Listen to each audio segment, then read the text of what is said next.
자, 우리가 고속버스나 비행기를 타면 가끔 이런 사람들을 만납니다. 자리에 앉자마자 등받이를 최대한 뒤로 탁 젖히는 사람. 뒤에 앉은 사람은 졸지에 무릎이 꽉 껴서 꼼짝도 못하고 앞에 모니터나 테이블을 제대로 펼 수가 없어요. 참다 못해서 조심스럽게 양해를 구합니다. 죄송한데요. 의자 조금만 세워주시면 안 되겠습니까? 제가 다리가 좀 껴서요. 그때 앞사람이 눈을 부릅뜨고 뒤를 돌아보면서 쏘아붙이면서 이야기합니다. 아니, 내가 내 돈 내고 내 표 끊어서 내 자리에 앉아서 내 의자 내 맘대로 한다는데 이거 당신하고 무슨 상관이야? 틀린 말입니까? 아니죠. 맞는 얘기죠. 100% 맞는 얘기예요. 법적으로 문제 없습니다. 자기 권리 맞고 자기 자리 맞으니까 자기 맘대로 자기 의지대로 젖힐 의지가 충분히 있습니다. 근데 법적으로 아무 문제 없다고 해서 그 행동이 아름다운 행동이냐? 그건 아니죠. 그죠? 좀 이기적인 행동이죠. 어떻게 보면 좀 미숙한 행동이에요. 법으로는 문제 없을지 몰라도 상식과 배려의 차원에서 생각한다면 이건 좀 처참한 행동이다. 이렇게 볼 수 있습니다. 자, 우리가 지난 주일 우리는 남을 향해 함부로 휘둘렀던 판단의 칼을 내려놓고 교만한 심판관 자리에 내려와서 어디에 서라고요?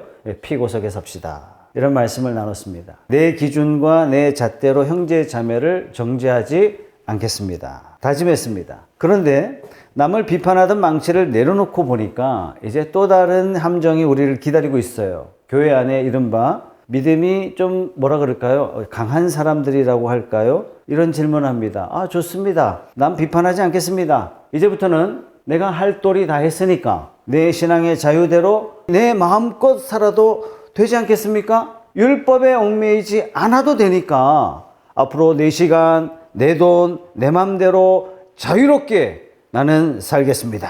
설마 이거 가지고 뭐라 하지는 않겠죠, 그죠? 마치 내 돈 내고 내가 점유한 자리니까 남이야 어떻든 내 맘대로 내 정당한 권리를 눈치 보지 않고 당당하게 내 의자를 쫙 젖히겠다고 선언하는 것과 똑같은 겁니다. 자, 오늘 성경에 등장하는 로마 교회의 강한 자들이 딱 이랬어요. 이들은 예수 그리스도 안에서 율법의 결박이 풀어지고 이방 신전에서 나온 고기일지라도 자유롭게 먹을 수 있는 영적인 권리를 깨달았어요. 아무 문제가 없다는 사실을 깨달았어요. 신학적으로 100% 맞는 얘기입니다. 그러니까 당당하게 우상에게 바쳐진 고기일지라도 먹습니다. 오늘날에도요, 제사 드린 음식 먹어도 돼요? 먹어도 돼요. 근데 어떤 사람은 못 먹죠. 그거 갖고 비판하고 있는 겁니다. 그 고기를 보고 시험에 들어서 부들부들 떠는 연약한 성도들을 때문에 내가 누리겠다는 권리 내려놓겠다는 얘기예요. 근데 많은 분들이 자유야 괜찮아. 시험 받든 안 받든 그건 내 알 바 아니야. 나는 내 마음대로 하겠어. 꼬우면 너도 율법의 틀을 깨고 아래서 나오든가. 그러면서 의자를 확 젖히고 있는 겁니다. 오늘 본문은 이렇게 자기 권리, 자기 자유를 당당하게 주장하는 성도들을 향해서 15절에 바울이 이렇게 호통을 치고 있습니다. 다 같이 한번 읽어보겠습니다. 시작. 그대가 음식 문제로 형제 자매의 마음을 상하게 하면 그것은 이미 사랑을 따라 살지 않은 것입니다. 음식 문제로 그 사람을 망하게 하지 마십시오. 그리스도께서 그 사람을 위하여 죽으셨습니다. 그래, 네 말이 맞다. 너에게는 그 고기 먹을 정당한 권리가 있다. 그러나 네가 오를지라도 바울이 이렇게 이야기하는 겁니다. 너의 그 당당한 자유 때문에 당신 옆에 있는 형제 자매가 걸려 넘어지고 실족한다면 그것은 더 이상 자유가 아니라 폭력이다. 이렇게 말씀하고 있는 겁니다. 오늘 이 말씀을 통해서 연약한 형제의 생명을 위해서 내 정당한 권리를 기꺼이 내려놓는 진짜 성숙한 성도가 무엇인지 세 가지로 살펴보겠습니다. 첫 번째, 권리보다 생명입니다. 따라서 해봅시다. 권리보다 생명. 13절에 사도 바울은 우리에게 아주 중요한 단어 하나를 던져주는데요. 같이 읽어봅니다. 13절 시작. 그러므로 이제부터는 서로 남을 심판하지 마십시다. 형제 자매 앞에 장애물이나 걸림돌을 놓지 않겠다고 결심하십시오. 어떤 단어가 나오냐면 장애물, 걸림돌. 내가 아무리 내 권리를 주장하고 내 자유를 누릴 자격이 있다 해도 내 행동이 형제를 넘어뜨리는 장애물이나 걸림돌이 된다면 그거 그냥 멈춰라. 이렇게 이야기하고 있는 거예요. 내게는 아무런 문제가 없는 합법적인 자유일지라도 그것 때문에 어떤 사람의 영혼이 다친다면, 실족한다면 그것은 더 이상 하나님 안에서 자유가 아니라 영적인 폭력입니다. 이렇게 설명해 주고 있는 겁니다. 자, 캄캄한 밤중에 맹인이 손에 등불을 들고 길을 걸어갑니다. 밤에 길을 걷고 있는데 사람들이, 아니 저 사람이 맹인인 거 세상 사람 다 알고 있는데 저 사람이 왜 훤히 켠 등불을 들고 가지? 너무너무 신기해가지고 맹인에게 물어봅니다. 아니 당신은 앞을 보지 못하는데 등불은 도대체 왜 들고 갑니까? 불을 켜나 끄나 당신한테 똑같은데 모두 다 꼭 깜깜한 세상 아닙니까? 맹인이 웃으면서 대답합니다. 맞습니다. 나는 앞을 보지 못합니다. 이 불빛이 내 눈을 밝혀주지는 못하지만 이 캄캄한 밤중에 내가 등불을 들고 걸어가면 눈뜬 당신들이 나를 보고 넘어지지 않을 것 아닙니까? 내가 이 등불을 든 것은 나를 위해서가 아니라 바로 당신들을 위해서입니다. 기가 막힌 통찰이죠. 그죠? 앞을 보지 못하는 이 맹인은 자기가 누릴 수 없는 등불을 남을 배려하기 위해서 등불을 들었다는 얘기입니다. 이 정도 수준은 우리가 좀 돼야 된다. 오늘 로마서 말씀이 우리에게 전해주는 것이 바로 이런 내용이죠. 그죠? 우리에게 주어진 영적인 자유는 내 만족, 내 유익만을 위해서 켜는 이기적인 등불이 아니다. 내 곁에 있는 연약한 형제가 나 때문에 어둠 속에서 걸려 넘어지지 않도록 정당한 자유를 스스로 조절하고 통제하는 것. 그 자유는 비로소 주님의 빛이 되는 겁니다. 자, 15절의 하반절에 보니까요. 음식 문제로 그 사람을 망하게 하지 마십시오. 그리스도께서 그 사람을 위하여 죽으셨습니다. 아니 내가 내 돈 쓰고 내 스타일대로 신앙생활 하겠다는데 누가 뭐라 그래. 내 권리만 당당하게 주장하는 자리에 머물러 있어서는 안 된다라는 겁니다. 내 권리보다 형제 자매의 생명이 훨씬 더 중요하다는 얘기예요.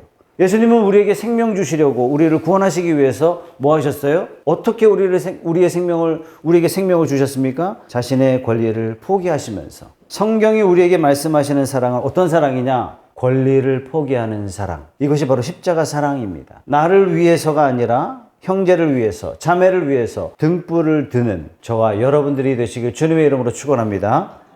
자, 두 번째는요, 비본질에 목숨 걸지 말고 하나님 나라에 목숨을 걸어야 됩니다. 지금 로마 교회 성도들은 고기를 먹어도 되냐 아니냐, 채소만 먹어야 되냐 아니냐, 이 문제로 뭐 하고 있냐면 서로 삿대질하면서 막 싸우고 있는 거예요. 그래서 바울이 이 싸움판에서 이렇게 선포하는 겁니다. 제발 그만 좀 하십시오. 고기 한 점 입에 들어간다고 안 들어간다고 도대체 뭐가 달라집니까? 뭐가 중요합니까? 하나님 나라는 식탁 메뉴에 달린 것이 아닙니다. 하나님 나라의 특징이 뭐다? 성령 안에서 의, 화평, 기쁨. 이것이 하나님 나라의 본질입니다. 그래서 로마서 14장 핵심 구절이 바로 17절 말씀이에요. 17절 말씀 다 같이 읽어보겠습니다. 시작. 하나님의 나라는 먹는 일과 마시는 일이 아니라 성령 안에서 누리는 의와 평화와 기쁨입니다. 다시 한번 읽습니다. 시작. 하나님의 나라는 먹는 일과 마시는 일이 아니라 성령 안에서 누리는 의와 평화와 기쁨입니다. 여러분 어린 시절에 걸리버 여행기 다 읽어보셨죠? 그죠? 만화 영화로도 오랫동안 방영되었던 그런 아주 명작입니다. 걸리버가 한 번은 소인국 릴리퍼트로 갑니다. 릴리퍼트에 딱 갔더니 사람이 요만해요. 손바닥 위에 사람을 올려놓습니다. 근데 이 릴리퍼트라는 이 나라가 어떤 나라와 전쟁을 치르고 있냐면은 블레푸스쿠라는 그런 나라와 치열하게 전쟁을 치르고 있는데 무려 3년 동안 전쟁을 치렀고 이 전쟁 때문에 수만 명이 죽었습니다. 뭐 때문에 싸웠을까요? 기억나십니까? 영토 때문에? 금은 보화 때문에? 아닙니다. 이 두 나라가 그토록 치열하게 싸운 이유는 삶은 달걀을 깰 때 뾰족한 부분을 쳐서 깰 것이냐, 널쩍하고 둥근 이 부분을 깨서 달걀을 까야 할 것이냐, 이것 때문에 전쟁이 붙었어요. 어이없죠? 이것 때문에 수만 명이 죽었어요. 한쪽은 달걀을 깰 때 무조건 둥글고 널쩍한 쪽부터 깨야 한다는 넓은 쪽파. 또 한쪽은 무슨 소리냐, 대대로 달걀은 뾰족한 부분을 바닥에 톡톡 쳐가지고 깨뜨리는 것이 근본이다. 뾰족파. 넓은 쪽을 깨든 뾰족한 쪽을 깨든 그 안에 든 달걀, 삶은 달걀 맛은 똑같죠. 같은 결과인데 이 방식 때문에 다투고 있는 거예요. 수만 명의 목숨을 잃은 전쟁을 벌이고 있는 겁니다. 여러분, 이 전쟁을 밖에서 보고 있는 걸리버 입장에서요, 기가 막힌 거예요. 여러분, 걸리버 여행기는 어린이를 위한 동화가 아닙니다. 어른 되면 읽어서는 안 될 그런 책이 절대로 아닙니다, 여러분. 교회는 뭐 때문에 싸워요? 피아노를 이렇게 놓을까 뒤집어 놓을까, 이거 갖고 싸우는 거예요. 강대상에다 올릴까 내릴까, 이거 갖고 싸우는 거예요. 달걀 까는 방식 하나 가지고 서로 피를 흘리며 전쟁하는 모습이 얼마나 어이없습니까? 그렇다면 하나님은 이걸 어떻게 보실까요, 여러분? 먼저 개척하신 목사님들이, 제가 개척한다 그랬더니 이런 얘기를 해요. 모든 교회의 싸움은 주방에서 다 이루어진다. 어떤 이는 와서 막 짜다 그러고, 어떤 사람 와가지고 싱겁다. 이것 때문에 짜다파와 싱겁다파로 나뉜다는 얘기예요. 그래서 이분들이 저한테 어떻게 조언해 주냐면, 가장 좋은 것은, 목사님이 주방에 왔다 갔다 하면서 맛을 볼 수는 없으니까 사모님을 부르라는 얘기예요. 사모님 입맛에 딱 기준을 맞추면 제일 좋다. 근데 어떤 짜다 권사님 파에 입 맞추고 싱겁다 권사님의 입에 맞추면 결국 나중에 서로 짜다 싱겁다 이거 갖고 싸우다가, 이것뿐만 아니라 모든 일에 서로 갈등과 대립이 일어난다는 얘기예요. 여러분, 이게 지어낸 얘기 아니에요. 제가 실제로 들은 얘기예요. 그래서 제가 이 이야기를 듣고 뭐라 그러냐면, 오케이, 교회 모든 갈등과 싸움이 주방에서 일어난다면 오케이, 나는 개척할 때 주방 안 만들 거야. 그랬더니 목사님들 하는 말이, 벼룩 잡는다고 초가상간 다 태울 참이냐고. 반드시 있어야 된다고. 우리 교회는 뭐 짜면 짠 대로, 싱거우면 싱거운 대로 너무 다 잘 드시니까 아무 문제가 없습니다만, 어쨌든 교회 안에서의 이런 갈등들을 하나님께서는 어떻게 보실까요, 여러분? 만약에 난생 처음 교회에 처음 온 성도가 있다면 짠에 싱겁네로 파가 갈려져서 서로 싸우고 있는 모습을 본다면 그 사람은 어떻게 생각할까요, 여러분? 걸리버 여행기의 달걀 전쟁으로 똑같이 생각하지 않겠습니까, 여러분? 우리가 정작 목숨 걸어야 될 건 뭐냐? 복음이잖아요, 그죠? 복음이에요. 복음 말고는 신경 쓰지 마세요, 여러분. 근데 이래갖고 우리가 갈등을 하기 시작하면요, 복음이 죽기 시작해요. 복음이 온데간데 없어요. 사명을 잊어버려요. 내 교회 오는 목적은 저 인간을 내가 이기는 게 목적이에요. 내가 교회 오는 목적은 저 인간보다 더 많은 사람들이 나를 따르도록 하는 게 내 목적이에요. 교회 주인은 자기가 되어 있는 거예요. 망합니다. 한국 교회가 80년대부터 2000년대까지 무려 40년 동안 이 싸움을 했어요. 이것 때문에 다 갈라지고 무너졌단 말이죠. 로마 교회가요, 그걸 우리에게 보여주고 있습니다. 이미 2000년 전부터 이런 파벌이 있었다. 여러분, 무상에게 지낸 고기를 먹어도 되냐 아니냐, 그래서 우리는 채소만 먹어야 되느냐, 달걀 둥근 쪽을 깨야 되냐, 달걀 뾰족한 쪽을 깨야 되느냐, 이 문제는요, 다 본질과 관계가 하나도 없습니다. 우리는 내 익숙함, 내 마음에 드는 스타일이라는 비본질을 끝까지 고집해요. 이걸 못 내려놔요. 그래서 이웃에게 상처를 주고 교회 안에 씻을 수 없는 충격적인 결과를 기필코 만들어내고 맙니다. 그러니까 중요한 것은 의와 평화와 기쁨이라는 하나님 나라의 본질을 내 발로 걷어차고 마는 꼴이 되는 겁니다. 그래서 바울이 아주 간곡하게 권고합니다. 16절 다 같이 읽습니다. 시작. 그러므로 여러분이 좋다고 여기는 일이 도리어 비방거리가 되지 않도록 하십시오. 나에게는 정당한 자유일지라도 그것 때문에 교회 평화가 깨지고 기쁨이 사라진다면 당장 그만둬라. 이게 바울의 권면이에요. 비본질적인 문제, 즉 달걀 까는 방식 하나 때문에 목숨 걸고 싸우지 마세요. 왜? 당신과 싸우는 그 대상은 하나님이 자기 자신을 다 버리고 모든 걸 포기하고 얻은 사람입니다. 이렇게 말씀해 주시고 있는 겁니다. 내 스타일, 내 방식, 내 고집이라는 비본질을 기꺼이 양보해서 성령께서 주시는 의와 평화와 기쁨을 지켜내는 저와 여러분들이 다 되시길 주님의 이름으로 축원합니다. 세 번째, 강자는 자유를 누리는 자가 아니라 자유를 포기하는 사람이 진짜 강자예요. 여러분 따라서 합시다. 강자는 권리를 포기할 줄 아는 사람이다. 21절에 바울이 선포하고 있습니다. 21절 시작.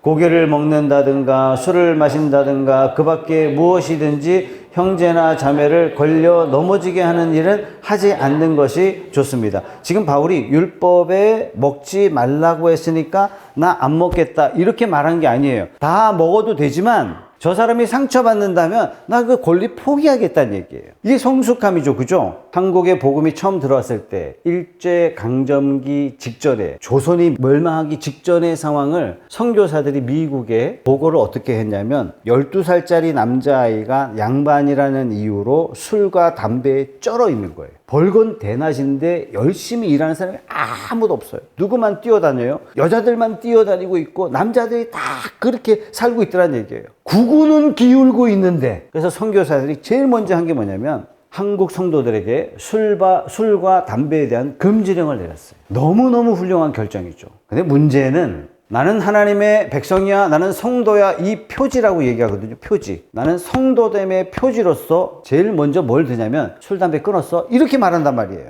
여러분, 술, 담배는 성도의 표지는 아니죠. 그죠? 성도의 표지는 아니에요. 다시 말해서 나는 금연, 금주하니까 난 좋은 성도야. 스스로 착각하는 자리에 이르렀단 말이에요. 어디까지 가야 돼요? 17절, 18절, 19절에 이렇게 나옵니다. 나는 술, 담배 끊었으니까 나는 성도야. 그게 아니란 얘기예요. 먹는 일과 마시는 일이 아니라 성령 안에서 의와 평화와 기쁨이 그 안에 있어야 돼요. 이게 성도됨의 표지고, 18절 말씀에 그리스도를 이렇게 섬기는 사람은 어떻게 해요? 하나님을 기쁘시게 해드리는 사람이다. 여러분, 세상 사람과 성도의 뚜렷한 구분은 뭡니까? 세상 사람들은 철저하게 자기 중심이에요. 자기를 기쁘게 하는 삶을 살아요. 그러나 하나님의 백성은요, 철저하게 하나님을 기쁘시게 해드리는. 그 다음에 두 번째 뭐라고요? 사람에게도 인정을 받습니다. 술, 담배 끊었으니까 나는 내 인생 내 맘대로 살래. 그게 불가능하다니까요. 사람에게도 인정을 받습니다. 19절 말씀, 우리는 서로 화평을 도모하는 일,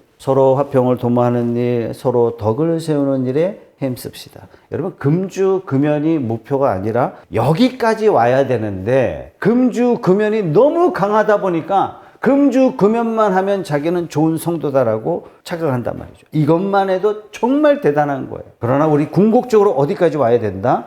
성령 안에서 의, 평화, 기쁨, 하나님을 기쁘시게 해드리고 사람들에게도 인정을 받고 화평을 누리고 서로 덕을 세우는 여기까지 와야 되는 겁니다. 여기까지 오려면 뭘 해야 되냐면 포기해야 돼요. 많은 걸 포기해야 됩니다. 그래서 강자는 어떤 사람이냐? 내 맘대로 사는 사람이 아니라 내게 주어진 자유를 고집하는 사람이 아니라 연약한 형제를 살리기 위해서 자신의 정당한 권리를 포기하는 사람이 진짜 강한 사람이에요. 우리 잡혀 사는 남자분들 계시죠? 강자기 때문에 잡혀 사는 거지 부족해서 그런 게 아닙니다.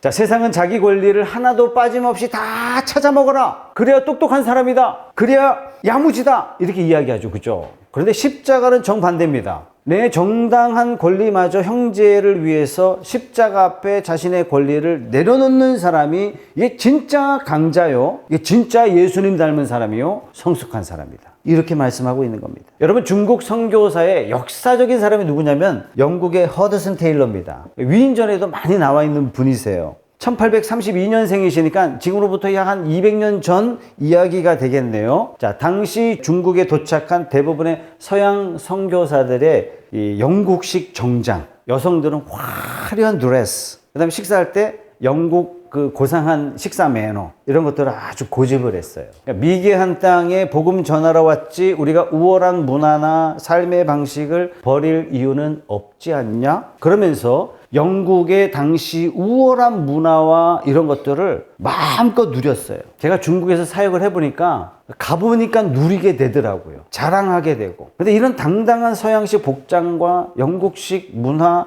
식사 문화, 이런 것들이 오히려 중국 사람들에게 어떻게 비춰졌냐면 제국주의 앞잡이처럼 느껴졌단 말이죠. 그래서 복음을 전하려고 하는데 복음이 잘 전해지지가 않는 거예요. 오히려 영국의 화려한 문화, 매너, 이런 것들이 걸림돌이 되는 거예요. 그래서 허드슨 테일러 선교사님이 아주 파격적인 결단을 내립니다. 지금까지 자기가 누릴 수 있는, 당연히 누려도 되는 모든 기득권과 자유 몽땅 다 포기하기로 했어요. 제일 먼저 금발머리를 다 밀었어요. 중국 사람들처럼 따은 머리를 여기다 붙였어요. 그냥 영국식 정장을 버리고 중국 사람들 그 헐렁한 좀 거추장스러운 그런 전통식 그런 옷이 있잖아요. 그 옷을 입었어요. 포크와 나이프 버렸어요. 어색하지만 젓가락을 들었어요. 그리고 영국 음식 안 먹었어요. 철저하게 중국 음식만 먹었습니다. 자, 이 모습을 본 동료 선교사들, 당시에 영국의 정치인으로서 관리인으로서 왔던 수많은 영국 사람들이 뭐라 그랬냐면은 이 허드슨 테일러를 맹렬히 비난했어요. 영국 신사로서 품위를 스스로 짓밟았다. 야만족처럼 됐다. 선교사의 품위 격을 떨어뜨렸다. 이때 허드슨 테일러가 이렇게 대답합니다. 내 형제 중국인들을 그리스도께로 인도할 수만 있다면, 복음이 전해질 수만 있다면 나는 나의 모든 영국적인 권리와 자유를 기꺼이 포기하겠습니다. 근데 이 바보 같은 이 권리 포기가 굳게 닫혀진 중국 사람들의 마음의 문을 그냥 활짝 열어젖혔어요. 선교사님을 통해서 수천 명의 영혼들이 주님께 돌아오는 놀라운 부흥의 역사가 일어납니다. 생명의 역사는 언제 이루어지느냐? 권리를 포기할 때 생명의 역사가 이루어집니다. 여러분들이 끝까지 움켜쥐고 있는 여러분만의 영국식 정장은 무엇이 있습니까? 아니 내가 누군데 내가 말이야 이러면서 절대로 포기하지 않으려는 그 당당한 나의 권리가 때로는 누군가에게 숨막히는 걸림돌이 되지는 않을까. 여러분, 자유를 누리는 것은 쉽습니다. 누구나 합니다. 심지어 어린이도 자유를 잘 누립니다. 권리 주장하는 거 쉽습니다. 어린이도 권리 주장 잘합니다. 그런데 십자가를 통과한 진짜 강자는 나를 살리기 위해 하늘 보자 모든 권리를 포기하시고 십자가에 달리신 그 예수님처럼 내 형제를 위해 내 권리를 기꺼이 십자가 밑에 내려놓는 사람이 진짜 강자입니다. 거듭난 사람만이 할 수 있어요. 예수 안에 다시 태어난 사람만이 할 수 있는 겁니다. 다시 말해서 거듭난 사람은 이렇게 살아다오. 주님께서 우리에게 그렇게 부탁하신 겁니다. 자유를 내려놓을 때 예수님의 사랑이 시작됩니다. 사랑하는 성도 여러분, 여러분의 권리에 대한 거룩한 포기 때문에 여러분의 가정이, 여러분의 일터가 상상할 수 없는 아름다운 열매를 주님의 이름으로 맺으시길 주님의 이름으로 축원합니다. 세상의 논리로 본다면 내 돈 내가 쓰고 내가 사용하고 내가 산다는데 무슨 상관이냐? 내 권리를 누리는 것이 잘못이냐? 아닙니다. 잘못 아니에요. 세상 원리로 본다면 끝까지 자기 주장하고 끝까지 찾아먹는 사람이 이기는 겁니다. 이게 세상 방식이에요. 그런데 하나님 나라의 원리는 완전히 달라요. 하나님께서는 내 권리를 끝까지 주장하는 사람이 지는 겁니다. 연약한 형제를 위해서 내 정당한 권리를 조용히 십자가 앞에 내려놓는 사람이 승자요, 성숙한 사람이요, 강자입니다. 그렇다면 어떻게 그 억울해 보이는 권리 포기의 삶을 살 수 있을까? 예수님 보면 돼요. 예수님 바라보십시오. 예수님이 샘플입니다. 예수님은 온 우주의 절대 강자세요. 온 우주를 창조하신 분입니다. 심판관의 자리에 앉아서 우리를 단 한 번에 멸하실 수 있는 절대 권력을 가지신 그분이 다 포기하셨어요. 낮고 천한 인간의 몸을 입으셨고 자기를 조롱하는 피조물들 앞에서 아무 말씀하지 않으셨어요. 마침내 생명을 주신 분이 피조물들에 의해서 생명이 소멸되는 경험까지도 하셨습니다. 예수님이 이렇게 자기 자신을 포기하셨기 때문에 저와 여러분들에게 생명이 주어진 줄 믿습니다. 사랑하는 성도 여러분, 가정에서, 목장에서, 교회에서 끝까지 주장하고 싶은 권리가 있죠. 내가 절대로 양보하지 않으려는 나만의 뒤로 젖혀진 의자 도대체 무엇인가? 결코 벗고 싶지 않은 영국식 정장은 나에게 무엇일까? 여러분 한번 고민해 보세요. 아무리 옳고 정당할지라도 사랑하는 내 가족과 믿음의 형제를 숨막히게 하고 걸려 넘어지게 하는 것이라면 거의 내려놓는 거예요. 이게 멋진 겁니다. 내려놓을 때 우리 마음에 또 우리 공동체 안에 성령께서 주시는 의와 평화와 기쁨이 강물처럼 흘러가는 역사가 일어나게 될 줄 믿습니다. 여러분들에게 당부드립니다. 이번 한 주간 장애물과 걸림돌을 치워주는 사람이 돼야 되겠다. 결단하십시오. 내가 자유를 포기하고 이웃을 살려내는 생명의 디딤돌이 되는 그런 저와 여러분들이 다 되시길 예수님의 이름으로 축원합니다.